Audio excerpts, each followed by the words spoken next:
What it do, man? It's your boy Battlerap, man. Let's get right off into this. I want to thank everybody for supporting Styrofoams and Ashtrays, man, rocking with me and just letting me know that my work is not done in vain, that it's definitely been appreciated, man. So shouts out to everybody, every man, every woman, everybody that's a part of the One United Front. Thank you for being patient. Okay, y'all, we here, man. We got a lot of projects, man. We got to get under the way. But let me open y'all up to some real stuff, man. I'm going to give y'all a deep chapter of pages of my life, man. A deep chapter of this. For those who've been following me, y'all already know to some degree the level of my talent. As far as my writing, singing, rapping, comedy. Well, a lot of people didn't know when I was coming up, my mother and father were singers. My mother was a singer. My father was a singer. They wasn't professional singers. However, my father was working on becoming a professional singer. Just never got around to do it. But he had all the microphones and things like that. And my mother knew how to sing real good too. Now, my father had 16 kids in all, but he only had 5 by my mother. Out of all his 16 kids, I'm the only one that actually inherit their voice. You know what I'm saying? That's how I learned how to sing. Well, not learned. That's how I was born with the gift of singing from my mother and father. For a long time when I was young, I used to just be mad at my mother and father because I had all that talent and I just couldn't see how they would let my talent go to waste like that when I was that talented. Y'all have no idea. I was so good at doing this music, I could imitate anybody and sound just like them, from Michael Jackson to Prince, even to female singers.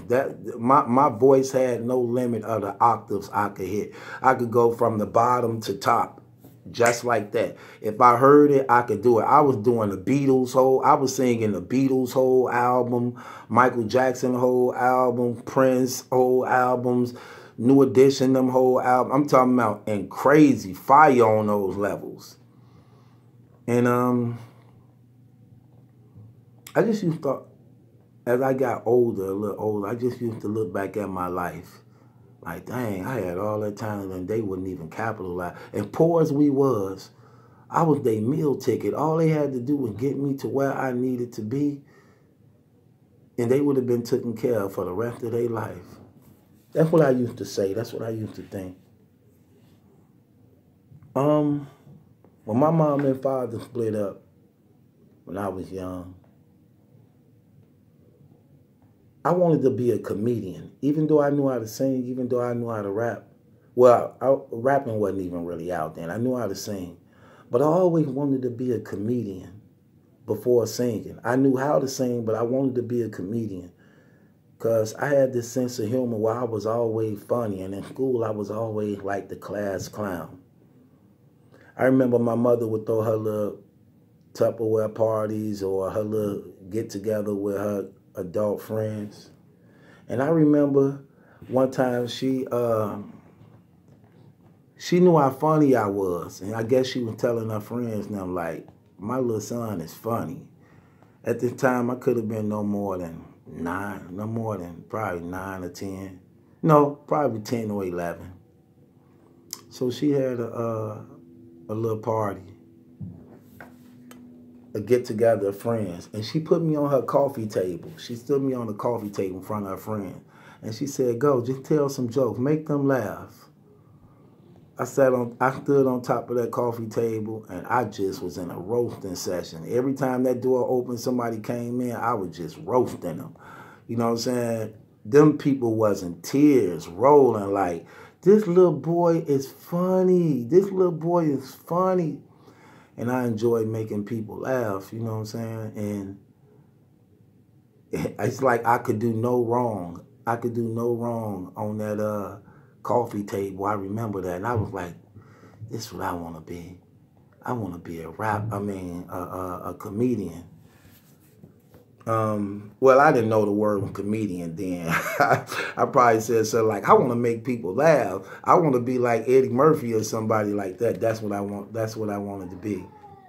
So I ended up wanting to be that. I remember my mother, just before she took ill. I remember my mother, telling me we had a meeting to go see the talent agency or place where I had to perform at so that they could see how good I was. We were supposed to meet up with the lady. The lady, or I think it was a lady. We were supposed to meet up with the lady. I know she was telling me, like, we going to meet up with such and such next week or something like that, 2 weeks or next week. I'm just trying to remember because it was a long time ago. She like, we're going to meet up with them, you know, so I want you to just be good. Be good at what you do. You don't have to be afraid. You don't have to worry. Just be yourself. So I remember she telling me that. So as I'm young and I'm playing and I'm going outside playing with my friends and things, waiting for that day to come. I remember one time I came in the house playing, and my mama grabbed me by my arm because I was running in and out the house. And then she just looked at me. She said, no matter what happened to me, trust and believe in the Lord. I said, huh? She said, no matter what happened to me, trust and believe in the Lord. And it was funny that she said that because we don't come from a religious background. We don't come from church. We didn't come from none of that type of stuff. So that was new to me. Hold on, man. Hold on. Let me see. That was new to me. Showstopper. That was new to me. So I just looked at her like, what you talking about? And she said, okay. And I went inside the kitchen, got me something to drink, ran back outside and went to play. Hey, where are you two going? I remember coming home from school. And when I came home from school, my aunt was on the couch. And everybody in the house was crying. And we was looking like, let me see, baby. Let me see. Showstopper. Let me see. See how y'all get the showstopper? Right. Go get a freeze pop. Go get a freeze pop. Go get me a freeze pop. Gotta send her on a mission. So I remember everybody going and I'm coming in the house and everybody crying. They like in mourning. And I'm looking like, what's wrong? Where mom at? I'm like looking like down her room like, where mom at? And I remember my auntie telling me like, she said, come here, baby. I'm like, walking to her slowly. I'm like, yeah, what? She said, your mama in the hospital. And she was telling me how she basically like dead, like, but a machine keeping her alive. She like brain dead, but a machine keeping her alive.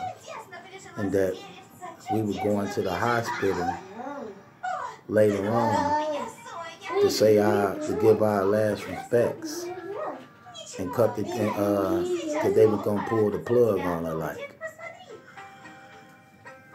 So we go to the hospital. It was a lot of us there. So we had to go into the room 2 at a time. 2 go in, then they leave out, then the other 2 come in. So me and my aunt went in. And my mom was just laying there in the hospital bed, and she just looked at lifeless like. And I'm standing over the bed, and I'm just looking at her like, seeing if she could feel my spirit, some type of thing. Like, could she just reach out? Like, respond to my presence or anything. And I just started singing because she always liked for me to sing to her. So I started singing this song like, hold on, wait for 1 second. I gotta get my daughter out here. Come on. Come on, baby.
My bad, man. My bad.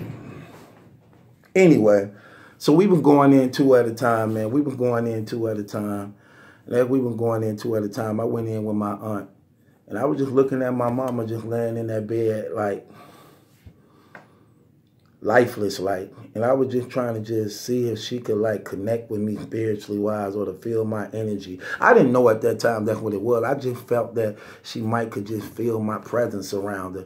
Even though I had been hearing them saying things like the machine breathing for her and she's not responsive. You know, I was just hearing certain things they were talking about. So my aunt was speaking to, like, one of the doctors or nurse, however. They were saying the machine was breathing for her, and I'm just looking over my mama, like on the bed railing, just looking over at her. And she used to love for me to sing, so we were saying our last goodbyes. So I just started singing. I was singing this song she liked for me to sing. I was like, I said, girl, if ever the going got rough, you never were the type to think of backing down. 'Cause when you got faith in your shield in a minute, I knew your heart was in it. I knew that it would make you be your best, put you to the test. But sometimes it seems that words are better. That's when you see you can count on me. And I'm with you all the way. I never give up a dream, although it may seem there's no way out today. Because I'm with you all the way.